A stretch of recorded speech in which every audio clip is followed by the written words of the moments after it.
Welcome back to New Rockstars. This is the big question, the show that gives you too much information about super soldier puppets used by population-controlling governments and whether or not Cyclops knows his eyes are mirrors to his soul or another dimension. Yes, that's right. He's got eyes. He's got hungry eyes. And they shoot out lasers. And it was a problem for him in high school, and it was a problem for him in adulthood, and he never got over it. And that's what therapy, that's why you go to therapy. You do the work. You stop shooting lasers at the people you love. Anyway, I'm Tommy Bechtold, How the hell is therapy gonna It'll help. I'm here with my moon and stars, my queen, my Khaleesi, my everything. Jessica Clemons. Hello, Jessica. Oh my gosh. I only want you to introduce me as that every time now. You can never introduce me as anything else. The stars. We're never going back. I can't. I'm excited for this. Yes, here we go. We're reversing roles. Last time you asked the question and I did the gabbing. This time I'm going to ask you the question. And of course, we're talking Falcon and Winter Soldier. In The Falcon and the Winter Soldier, we're seeing how the government attempts to use the symbol of Captain America as a form of pro-America propaganda by installing U.S. Agent John Walker as the new Cap. Here, in the real world, the government has a history of using propaganda to build up support amongst its citizens, especially when it comes to engaging in overseas conflict. I'm looking at you, Dr. Seuss. Don't cancel him, though. Okay. I'm looking at you, red fish, blue fish. I'm looking at you, Sam I am. One fish, two fish, red fish, blue fish, but most especially white fish. Is the MCU government using U.S. agents as a form of propaganda? Are we all buying war bonds without knowing it? All of this leads to my question for you, Jessica. How is U.S. Agent John Walker similar to real propaganda the U.S. government has used in the past? Honestly, this hot topic of a discussion is no better of a question for both of us to be answering. Let me first start with what propaganda is. Propaganda is the information, especially of a biased, misleading nature, that is used to promote or publicize a particular political cause or point of view. Sit on that and recognize how a lot of this is familiar, that we see this all the time. Wait a minute, I watched a Danimals commercial yesterday that told me to fight for them. And I was radicalized by Nintendo. We can ruin Danimals, but we cannot ruin Nintendo. Do not ruin Nintendo for me. Okay, sorry. I was radicalized by Go-Gurt. Oh, that's fine. I don't like Go-Gurt. I'm lactose intolerant. I can't even eat these things, but I eat them still to this day. Go-Gurt is garbage. It is. It's not good. Okay, I'm sorry. Okay. We need to get back on track. We gotta focus up. Again, here we come again with our bullshit. Back on our bullshit. We just talked about what the definition of propaganda is. I'm so irritated with you. Okay, so we want to look at how the United States has used characters as propaganda in the past so we can see how it comes into play in the Falcon and Winter Soldier series. Let's start with one of the most iconic figures that stands as a symbol for the U.S. government. That is Uncle Jesse. Psych, I'm joking. It's Uncle Sam. Could you imagine if it was Uncle Jesse? Forever. And I'm like, you'll be a patriot forever. I'm literally standing up, just like walking out the door. My mom's like, Jessica, get back. No, Uncle Sam. Uncle Sam. Which I figured out today, is actually a combination of two characters. Yankee Doodle, a term from the British Army used for colonial soldiers, and Brother Jonathan, an American folklore hero who represented New England. Those two. Boo! New England! They suck! Just kidding, guys. Is this about football? Is this about football, Tommy? Someone was like, Jessica, you should wear a Tom Brady jersey next time you do anything with Tommy. Don't do that to me. Don't do that to me. I thought it would make you like mad funny, but if it makes you sad funny, I don't want that. No. It'll make me mad funny. Oh my god, then I won't. I promise. Hey, I don't like them either. You guys, I know football, I promise. So, the character Uncle Sam first came to prominence during War of 1812. New York businessman Sam Wilson, the same name of the Falcon, I don't know if you knew that, provided rations for soldiers on the front line. The soldiers fighting in the war would see U.S. stamped on the barrels of food, even though the U.S. meant that the rations were for the U.S. government property. The soldiers would say the food came from Uncle Sam Wilson. Which is really funny. All I imagine is if it said, like, it's just like Falcon's face on the food, and they're like, yeah. Wait a minute. Also, I just like the idea of a 1812 businessman. Like, what kind of, like, was he, like, putting on his business suit and, like, all right, honey, I gotta slick back my hair, head down to Wall Street, and then he gets in his little horse and buggy and rides down to his office?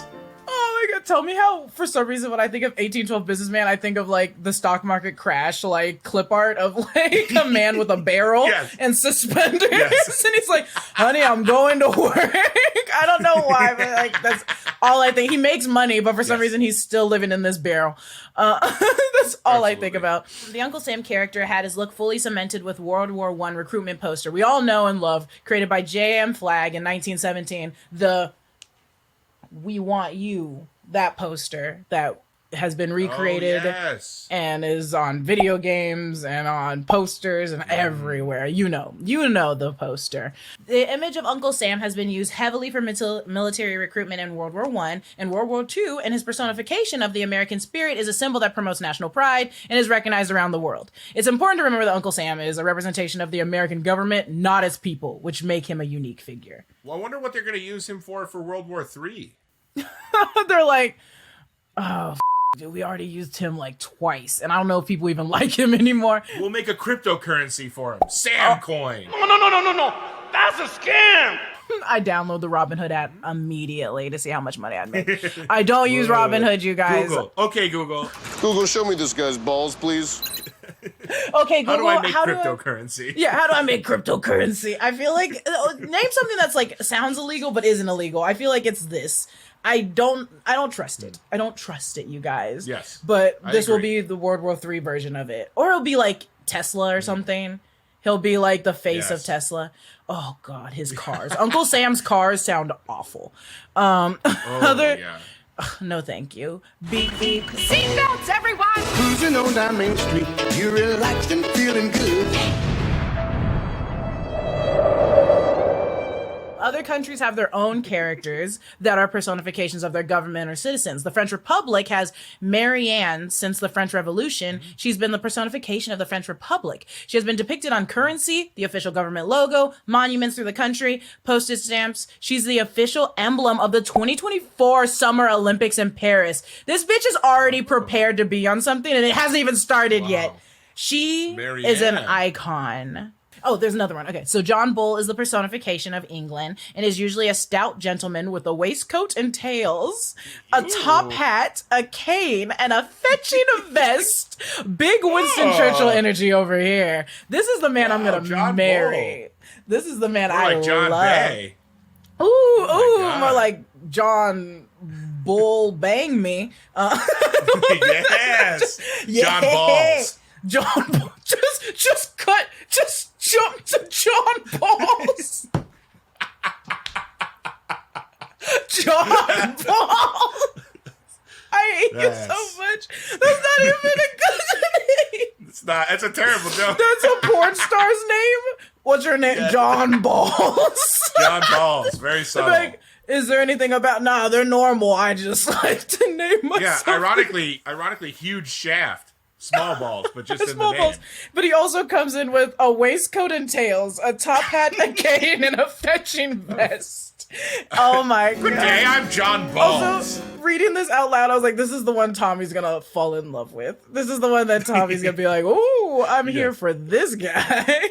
Yes, stout. Well, you had me at stout gentleman, I'll tell you that. I hate you.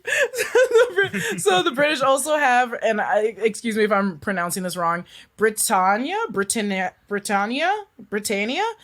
female personification of Britain.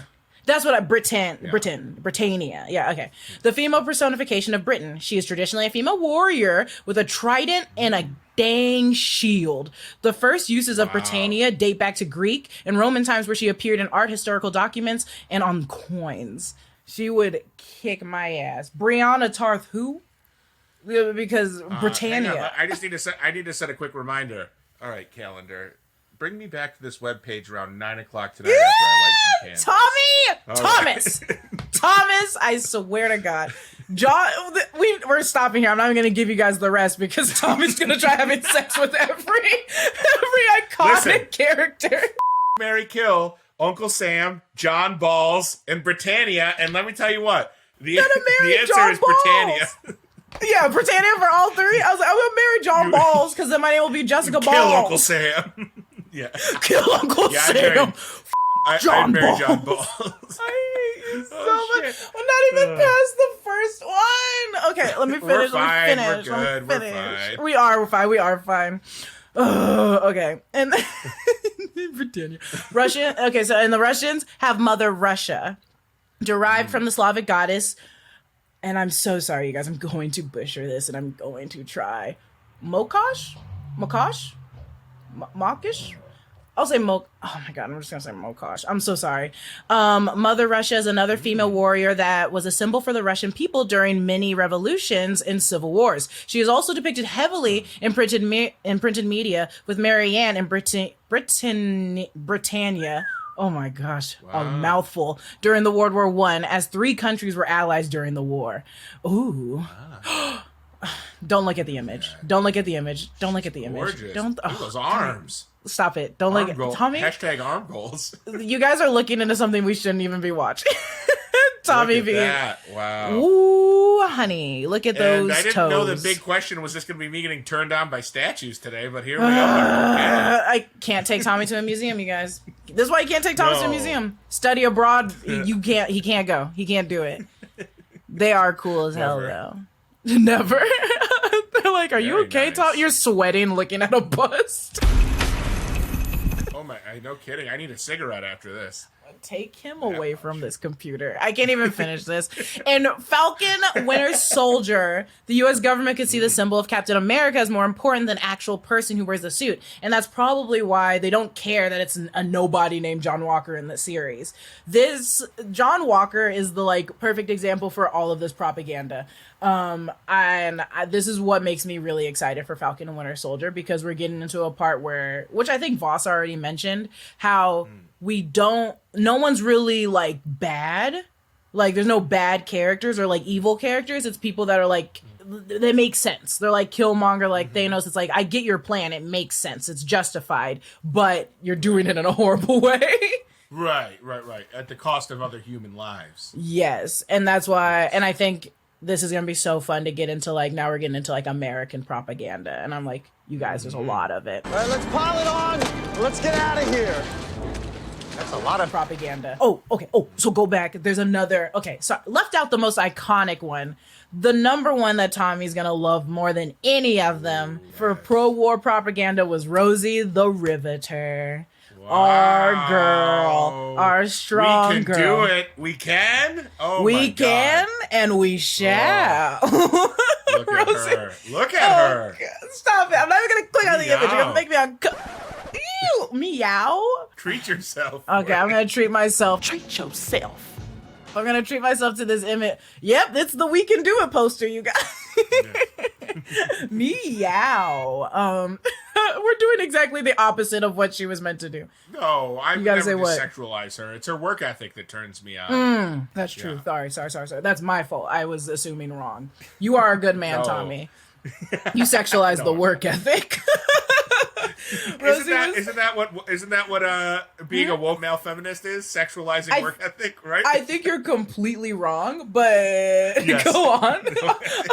I'm not gonna fix agree. it, but yeah, you're a horrible man. Oh God, the comments on this one are gonna be electric. They're gonna, oh my God, they're gonna be like, the last one was fun. This one, Tommy's just a monster. He's just really problematic, we learned. Hey, Very sometimes it happens. Yeah. Never meet your heroes, guys. I learned an important lesson. You can't count on anyone. Rosie was created during World War II to represent the women who worked in the factories and shipyards as part of the war effort. As we know, women had to transition into new jobs to fill in for the men who joined the military. The term Rosie the Riveter came from a 1942 song of the same name written by Red Evans and John Jacob Loeb. Yes, that's a really banger. cool. Go get it on your Spotify. Do you listen to that song? That's in your top. That's it. That was on your Spotify. That's all I listen to when I top work 20. out. Yeah. That might be a good song to work out to. I'd be into that. I'm going to listen to it right after this, and if it's not good, I'm going to blame you for it. She's making history, working for victory. Rosie the Riveter. The identity of the real Rosie the Riveter, on whom the song is based, is debated to be one of 3 women, all with the same version of the name Rosie, i.e. Rosie, not EY Rosie or Rose. Only the IE Rosies are the good ones. The EYs are evil, I think. I've never met a Rosie with an EY, but if you are one, I'm not gonna fight you. But maybe, who knows? Contact us on social media. Tell us about yourself. Yeah, do a interview to see if I'll kick your ass.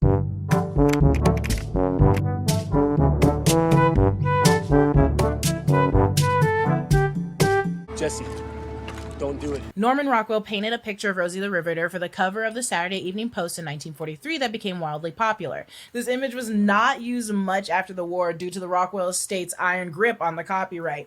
We're not even going to get into the Rockwells. We're not even going to get into the Rockwells. No. Talk about propaganda. Talk about bad art. Bad art. Oh my God. Troubling images out of that estate. Troubling images indeed. You heard it here first, folks. I hate the Rockwells. Did it work? Rosie's effect on women joining the workforce was real. She inspired a social movement that increased the number of women working by 57%. That is insane. Okay, so they went to 57%. And a change in public perception about what types of jobs women could do, which is so cool. You know, that's great. Yeah. Get women in there, give them jobs. Yeah. And then, of course, we turn that shit upside down. We turn that ship, we take it, we turn it into the Titanic. It hits the freaking iceberg. And then the iceberg says, well, what happens when men come back from the war? They should have their jobs. And exactly that's what happens. I hate to sound unpatriotic, but I think America's official slogan for the country should just be psych. Psych. It should be. Psych. Whenever we need people to do stuff, we're like, guys, pull yourselves up by your bootstraps. We can all do this. We're in this together. But then the second it becomes inconvenient for the people in power, they're like, psych, put those bootstraps right back down and go hide in your houses. Sorry, my bad. If they could have literally instead of on the money on the dollar bill underneath it just says my B, because they're like whatever. Whatever happens, you know, it just says shit happens, and I'm like, what do you mean shit happens? I lost my job. And so literally these women went into work, were super happy, was like, I have jobs, we can live without men. And then when the men came back, they got kicked out of their jobs. The government even rolled out new propaganda urging women to go back to working in home and to return to normalcy. Okay. Literally, and you can already imagine. I'm not even gonna post a photo. Imagine what that propaganda. It's gonna be like a woman in front of an oven, and it's like, "Don't you miss it? You were warm here." And it's like, "I was warm here." This is Rosie the Relaxer. This is Rosie the Relaxer. We can rest. She's just like with a newspaper and like a tea, and I'm like, "What are you guys doing?" Psych. Psych. Like, they are just a bunch of frat boys. They straight up did that to us. I say do that to us. I wasn't there, but I am a woman, you guys. Yes. I go by the she, her pronouns. That's but very true. The government couldn't put the genie back in that damn bottle. Rosie would go to become an icon of American feminism and women's economic advantage. The most famous image of Rosie the Riveter came from the poster made by J. Howard Miller in 1942, the famous We Can Do It poster. Tommy's favorite poster in the world. He loves it more than his Scarface poster that sits above his bed every night. I took my Scarface poster down. I put my Rosie the Riveter poster up. I took pictures of my family down. I put my pictures of Mary Ann and Mother Russia up. It's just all propaganda pictures for me up in my room now. Are a true feminist, and I love you for that. I love that. That's like the changing of a boy to a man is taking down the Scarface poster and putting the Rosie the Riveter one up. It's just like, my son, he knows. Today I became a man. He takes down his like Quentin Tarantino, all the posters for Quentin Tarantino movies, and then just puts up like Zoe Saldana, like Beyonce. Right. And I'm like, I'm proud of you. Good job. Yes. It was just a morale-boosting poster created by the Westinghouse Electric Corporation. And was shown to employees for a 2-week period in 1943 and then lost to history. It wasn't until the poster was rediscovered in the 1980s that it became repurposed as a feminism icon and mistakenly labeled as Rosie the Riveter. Oh. But that's interesting. That's a fun fact. And by the way, Canada had their own Rosie and Ronnie the Bren Gun Girl. Click on it. Click on it. Yes. Ronnie the Bren Gun Girl rolls off the tongue just like Rosie the Riveter. I love her. She's iconic. Ronnie the Bren Gun Girl. Wait a second. Wait a second. Rosie is a great example also of how the government can use propaganda for its intended effect, but the people can ultimately repurpose that icon and have it take on a whole new meaning. So basically, 110% what John Walker is going to be doing in Falcon and Winter Soldier. It's clearly like this is the people's Captain America versus Captain America who became like, it wasn't that Captain America became like a bad guy. It was just that he was like questioning society and like the systemic problems that were hitting America. Whereas John Walker is like, no, there is no problem. A lot of the propaganda symbols we've mentioned were important during World War II when there was a massive effort by the government to create propaganda. In 1942, as the U.S. involvement in WW2 was getting into full swing, the government created the Office of War Information, also known as OWI, that oversaw the government's propaganda by recruiting artists, filmmakers, storytellers, and intellectuals, aka Tommy Bechtold, as part of a huge effort to ensure that the American people supported the war effort. Tommy's in there typing kill. Tommy's going crazy in that room with a Rosie the Riveter poster in the back. It's a lot of crude drawings of you with giant tanks for arms. I don't think we can use those. Mr. Bechtold, why did you draw boobs on this tank? I don't think the Statue of Liberty is supposed to be drawn in that position, Mr. Bechtold. That was very inappropriate. You're like, this is fun. Murder! They're like, damn, he has a way with words. He just sways us. He gets right to it. Oh, he just gets straight to it. You know what? I love that guy. I'll vote for that guy. Going back to our last big question. I'll vote for that guy. He should run the free world. The OWI created newsreels, posters, pamphlets, radio shows, and films. They also utilized media that already existed and to help spread the pro-war message, including comic book characters like Superman and Captain America, owner of America's ass. That is America's ass. Hell yeah, they straight are. We talking cakes? We talking cakes? It's a full bakery. Ooh! I'm shook. I can't finish the rest of this episode. It's a full bakery of ass. That's right. Don't mind if I do. Folks.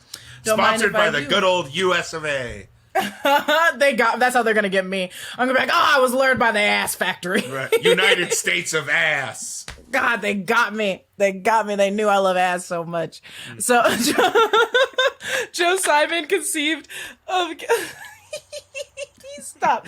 Joe Simon conceived Captain America in the 1940s, and the first issue of Cap punching Hitler on the cover hit shelves in December of 1940, a year before Pearl Harbor. Once America entered World War II, propaganda posters featuring Captain America were used to inspire the public into supporting the troops, planting victory gardens, buying war bonds. You know, things Captain America does all the time. That's right. Troops fighting overseas were sent Captain America comic books in order to boost morale. The Americans always won in the comics. Oh, that's nice. Hey, boys, go risk your lives. Here's a fun I'm comic. literally like, I'm so hungry. And they're like, you guys want this comic? It's also not the full issue. You only get the first 10 pages. Right.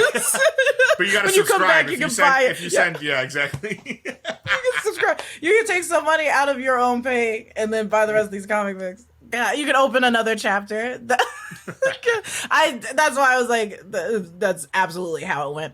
The real history was recreated in the MCU with Captain America starting out as propaganda machine before he could take on Red Skull and Hydra. The government had him singing and dancing to bring in the cash. You remember when he was the America's little monkey for a minute in that tattered outfit. The propaganda machine can swing both ways, and just as much as the U.S. dished it out, propaganda was often used against American troops fighting overseas. During World War II, the Korean War, and the Vietnam War, radio broadcasts from English-speaking broadcasters targeted American troops with the goal of diminishing morale and making U.S. question their reasons for fighting. Wow, they really held up a mirror to us. Wow. Truly. And we stayed. The broadcast would feature made-up stories about American soldiers refusing to fight or surrendering on the battlefield because they didn't believe in the war. Sometimes the broadcast revealed the names of the soldiers and their movements or locations in an effort to scare the listeners. That's great. How'd they get that information? Yeah, no kidding. Wait a minute. Who gave them? Ripped from the headlines. That's terrifying. That's also to get a newspaper in a different country that you're like the headline for. I'd be like, yeah. Huh. Wait a minute. There must be another Jessica Clemons here because right. I didn't do anything. I've been literally at the base. I've been reading this comic book for the last 3 days. This isn't about me. I've been crying into the pages of this very optimistic comic book. I've been eating this comic book. That's I'm so hungry. It's I feed them. They don't need just oats. They're not horses. No. They're people. No. Okay. No? Okay, I'm sorry, Tommy. Some of the more famous propaganda radio personalities over the years were Axis Sally, Lord Ha-Ha. An aristocrat. I want that name. But also, if I think of the name Lord Lord Ha-Ha. I'm Lord Ha-Ha. Why would he be fancy? He wouldn't be fancy. His name's Lord Ha-Ha. His name is literally a punchline. And this is my wife, Lady Hee-Hee. I didn't even mean to laugh like that. That was my And here's our actual boy, laugh. Ha-Ha. And my father, Lord Ho-Ho. Lord Ho-Ho. They're like, damn, this seems too weird. I don't like this shit. Hanoi Hannah and Tokyo Rose. These names were well known among the soldiers who would often hear the radio broadcast. This is like, good morning, Vietnam. Why did they put his name on here? He should be on this list. Yeah. Robin Williams. And Famous also propaganda. Robin Williams. Bet you didn't know. Bringing this back to Falcon and Winter Soldier, there's a reason the government is sending out U.S. agent John Walker as Captain America instead of Sam or Bucky. Sure, there are issues making Sam or Bucky as the new Cap. They both have recent criminal history. Institutional racism is still persistent in the government. We'll get into this. The possibility that Bucky is still programmed to be literally a Soviet killing machine. Fair point. I thought about that when they first were like, yeah, let's make Bucky the Winter Soldier. I was like, or let's make him like the new Captain America. And I was like, I would love that. But like, if you splurt out like 7 random things of code and they're all correct, he will turn into a war machine. He will be back, yeah. I don't want to shame him, but like, no, he's a sleeper agent. Like he literally will kill everybody. That's correct. Go ahead and make Anthony Mackie, but again, institutional racism is a real thing, and I don't know how happy they would be. Could they be trying to win the U.S. population's favor during a larger conflict? They definitely in this series are definitely going to just be like, the people aren't that, they can be easily entertained. Like, let's just bring out fireworks and a blonde man and Kurt Russell's son, who is fine as hell. And Jessica Clemons will be like, I'm voting for him. I'm like, he brought fireworks and he has a nice butt. Yes. His butt's going to be thicker than Captain America's, and that's what I'm like, God damn. It's a baking factory. It's not just a bakery. It's a warehouse. I just want to knead those buns. I just want to knead them buns like a cat. I just get my claws in them. This is such a gross podcast. I want to dig my claws in them. Oh God! I'm an animal. Cat, be careful. I don't know why I imagine this is me coming at him. Are you like keyboard cat? I'm trying to be sexy, but it's not coming off that way. Oh, it is. It's reading sexy to me, but I have a You said I was the keyboard cat. The one that's going burr, burr, burr, burr, burr. That's not the sexy. keyboard cat is, to me, the height of sexuality. It's the... So you're like romantically interested in Garfield? With that shirt on? What the hell would I be that? I'm like, I don't know why I'm offended, but I am not the damn cat playing the keyboard. No, you're not. I'm the sexy cat that goes. Yeah, you're the sexy cat that doesn't play the keyboard. Shut up. I scat. That's better than playing the keyboard. Absolutely. What's more sexy than scatting? Okay, and are they trying to push people to doing the equivalent of buying war bonds? Probably. Well, MCU does not stray from war bonds for sure. We'll find out more about exactly why the government needs Captain America. They can fully puppeteer, but for now, we can be sure that it's because they want to get the support of the American people behind whatever military effort they're going to pull next. And oh my gosh, that's the end of my little thing. That's the end of ours. We didn't even get to get into my propaganda. Oh, you have personal propaganda. Yes, please. I probably do. That's weird. I'm always like, come to my Twitch. I'll give you candy. I don't do that. I wear wigs though. So I think people are like, my propaganda's wigs. Oh, wigs are your propaganda. Does that work? What would be my propaganda? Probably all the catfishing accounts I have on dating apps. That would be my... It's definitely that. Well, I mean, is it working? Because does that make it not propaganda if they're not working? No. So I don't think it's propaganda if it's not working. I'm extremely lonely. Jessica, you tell me if it's working. You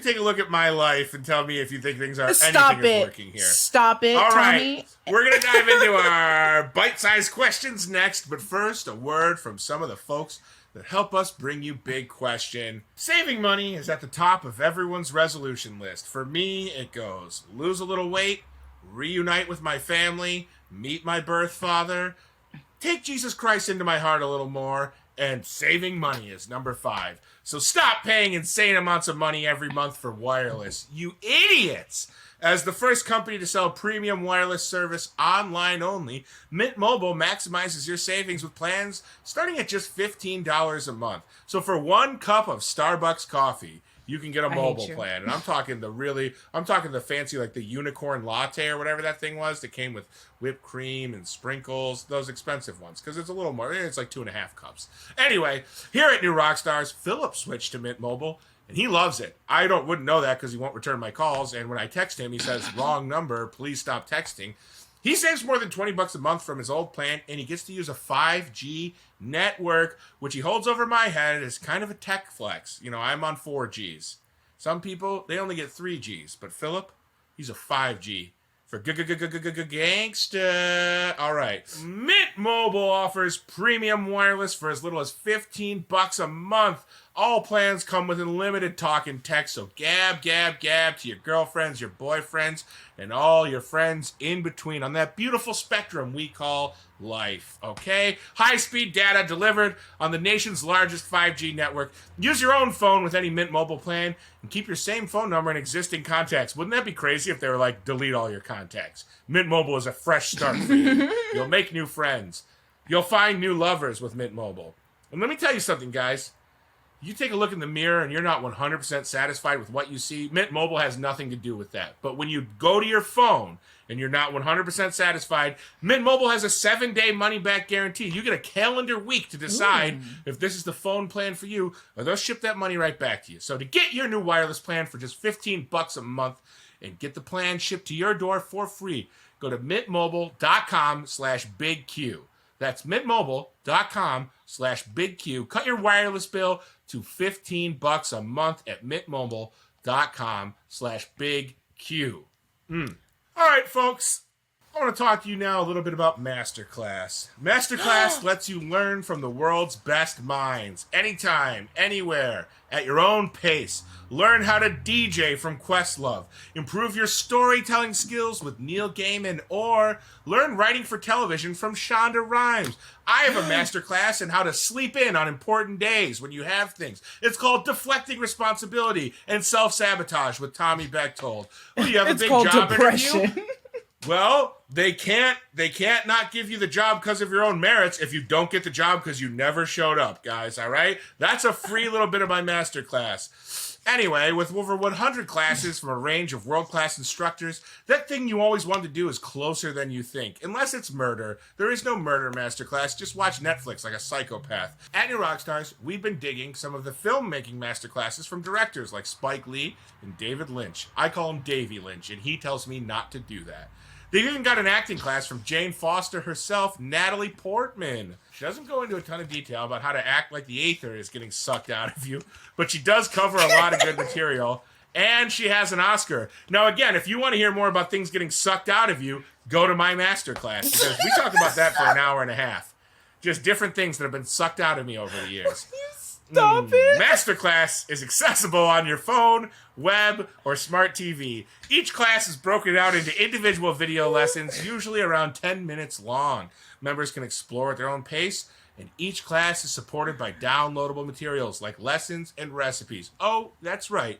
I didn't even mention you can take a cooking class from Gordon Ramsay or Wolfgang Puck, or just post a TikTok of yourself making scrambled eggs, and Gordon Ramsay will roast you for free, all right? You can find all available classes at masterclass.com. I highly recommend you check it out.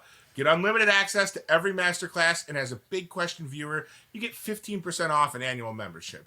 Go to masterclass.com/bigquestion. That's masterclass.com/bigquestion for 15% off Masterclass. And now it's time for bite-sized question. Bite-sized question. Who has the more powerful laser beam? Iron Man's Unibeam, Cyclops' Optic Blast, or Superman's Heat Vision, said Nugget Fiend on Twitter. Ooh, Nugget Fiend. Well, none of these powers or abilities are laser beams by definition. But I understand the spirit of the question. So let's break these heroes down, shall we? Iron Man, starting with our boy, Tony Stark. The Unibeam is a particle weapon on Iron Man's chest, and more powerful version of his hand repulsors. It's directly linked to the arc reactor and has been modified to fire highly concentrated repulsor blasts. The version of the Unibeam on the Mark 46 armor was able to disintegrate the Winter Soldier's titanium arm. Damn. However, Tony always has to make sure the Unibeam is used sparingly because it drains a lot of power. It's a briefly powerful but finite weapon, just like me. Briefly powerful, very finite. Wait a minute. I thought that was cute at first. Now I know what you mean, and it's gross. No. I meant it the cute way. Cyclops. No, you didn't. Let's talk Cyclops. I meant it cute. Cyclops. Cyclops is able to generate concussive, force-based, red-colored beams from his eyes. The optic blasts are caused by portals in his eyes that connect to a different dimension that continually releases the red kinetic energy. What kind of dimension is that, by the way? It's just all red energy. Anyway, you go into it and it's just burning, it burns. According to the comics, they don't generate any heat, even from friction. Though this is commonly forgotten as he's been shown to light birthday candles before, so I guess it's just whatever. Like most comic books, his powers are whatever they need to be to move the story along. In the X-Men film Age of Apocalypse, Cyclops does split Charles Xavier's favorite tree in half, and it can be seen burning and smoking, but this is wrong! Does that mean I'm having spells? His maximum output has been rated at 2 gigawatts, the equivalent output of a large-scale nuclear reactor. He's also blown the top off a mountain. So that's pretty powerful. Next, my pal Soups. Clark Kent, Superman, Kal-El, the last son of Krypton. Superman's heat vision is a superpower possessed by Kryptonians when exposed to the yellow sun. He has the ability to release massive amounts of solar energy stored within the body through his eyes in focused beams of heat, presumably as infrared light. In the DCEU, Superman has an invisible form of his focused radiation that can quickly superheat any substance, like a microwave. It can also melt thick layers of ice and cauterize flesh. Hello.